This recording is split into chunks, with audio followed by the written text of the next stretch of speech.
You're not here to be soft. You're not here to make excuses, to play the victim, or to wait for a perfect moment that never comes. You are here to face war, a war against the weakest version of yourself. Every day, that version shows up.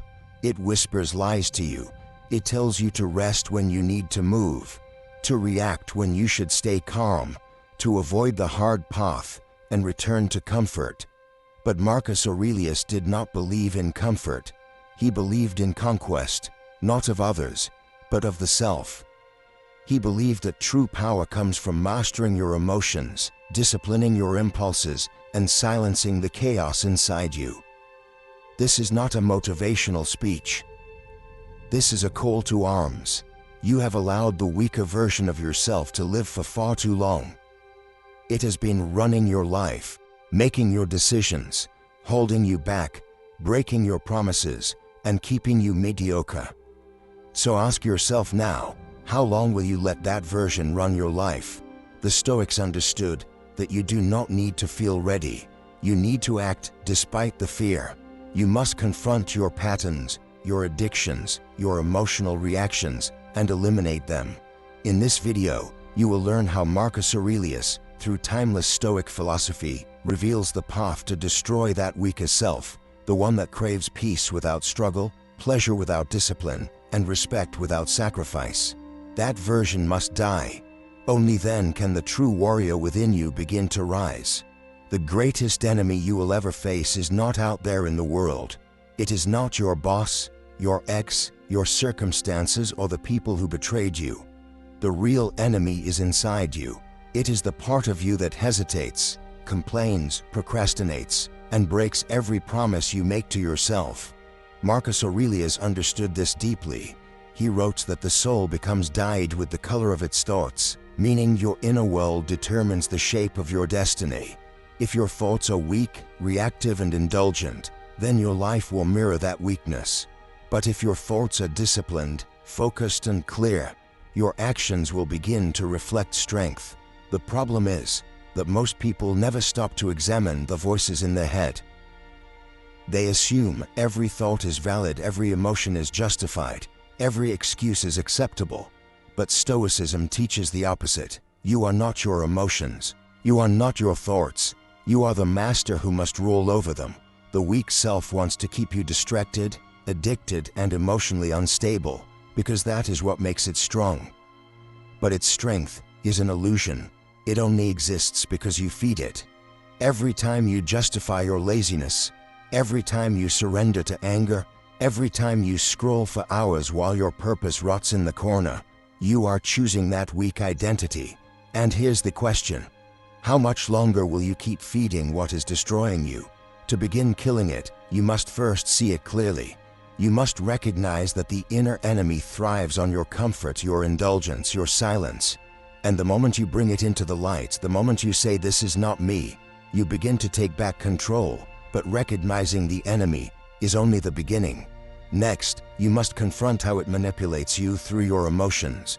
The weaker version of you is emotional. It wants pleasure now, relief now, validation now. It is driven by fear, by impulse, and by the desire to avoid discomfort at all costs.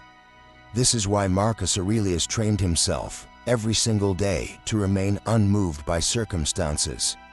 He wrote that we must learn to stand upright, not be set upright. In other words, stop waiting for life to stabilize you. You must stabilize yourself. The only way to silence the emotional self is through discipline. Not the kind that comes and goes with motivation, but the deep, structured, cold clarity that says, "I do what is right, whether I feel like it or not." Emotion says, "I'm tired, I'll try tomorrow." Discipline says, "Do it anyway." Emotion says, "They disrespected me, I have to react." Discipline says, "Let it pass. It's not worth my peace." Most people let their emotions rule them and then wonder why they feel out of control. Stoics do the opposite. They observe, they detach, they act with reason, and they move forward. The weak self thrives on reactivity. It wants you to argue back, to prove yourself, to chase external approval. But Marcus reminds us that if someone can provoke you, they are already controlling you. True strength is found in restraint. It is found in the quiet moment when you choose not to explode, not to quit, not to fall back into your old patterns. Discipline is not a punishment, it is a weapon. It cuts through emotion, distraction, and fear. And it makes room for your highest self to emerge, the version that acts with integrity, with focus, with quiet intensity. So ask yourself, what would your life look like if emotion stopped leading and discipline took the throne? Because as you'll soon see, emotion doesn't just lead you astray. It hides behind something even more dangerous. Comfort. Comfort is seductive. It whispers that you've earned a break, that you deserve to slow down, that you don't need to push so hard. But Marcus Aurelius wrote that it is not death that a man should fear, but never beginning to live. And to live, truly live, you must be willing to suffer. Comfort is the slow death of potential. It dulls your edge, softens your will, and wraps you in routines that feel safe but secretly rot you from the inside. The weak self feeds on this. It wants your life to revolve around convenience. But the Stoic path is not convenient. It is chosen suffering, the kind that sharpens your character, tests your endurance, and strengthens your resolve. Ask yourself honestly, how much of your time is spent chasing ease? How often do you avoid the challenge, the confrontation, the discomfort that would force you to grow? Killing the weak self means rejecting that path. It means stepping into cold showers, hard conversations, early mornings, lonely disciplines, not because they are glamorous, but because they forge something unbreakable inside you. The comfort you cling to today will become the regret you carry tomorrow. The body weakens in rest, the mind dulls in distraction, and the soul decays in indulgence. Marcus reminds us that we must align ourselves with nature, and nature does not stop, it evolves, it breaks down the old to give birth to the strong. So ask yourself, are you evolving, or just hiding inside routines that feel safe but are slowly killing your ambition? If you do not kill comfort, it will kill your fire, and one day, you will wake up buried beneath a life you never truly lived. And that slow death begins with the smallest choice. The moment you open your eyes each morning, the battle against the weak self is won or lost in the first moments of the day. Marcus Aurelius wrote that when you arise in the morning, remember what a privilege it is to be alive, to breathe, to think, to act. But most people wake up and immediately surrender. They reach for their phone, their dopamine, their distractions. They delay the battle, and in doing so, they lose it. The Stoics knew that the mind is most vulnerable when it is unguarded, and nothing leaves you more exposed than beginning your day without intention. Discipline starts in the morning, not just with what you do, but with what you refuse to do. Will you choose stillness over scrolling? Will you choose presence over noise? Will you stand up and take action, or will you wait for motivation to save you? The weaker version of yourself loves delay. It loves slow starts, endless thinking, soft mornings filled with justification. But the warrior version of you does not negotiate. It gets up, it moves, it acts. Not with rage, not with chaos, but with quiet determination. You do not need a perfect routine, you need a clear decision, a single act of defiance. One small victory, waking up on time, resisting distraction, doing what you said you would, is how you reclaim control. Because if you conquer the morning, you set the tone for everything else. You remind yourself who is in charge. Not your cravings, not your fears, not your excuses.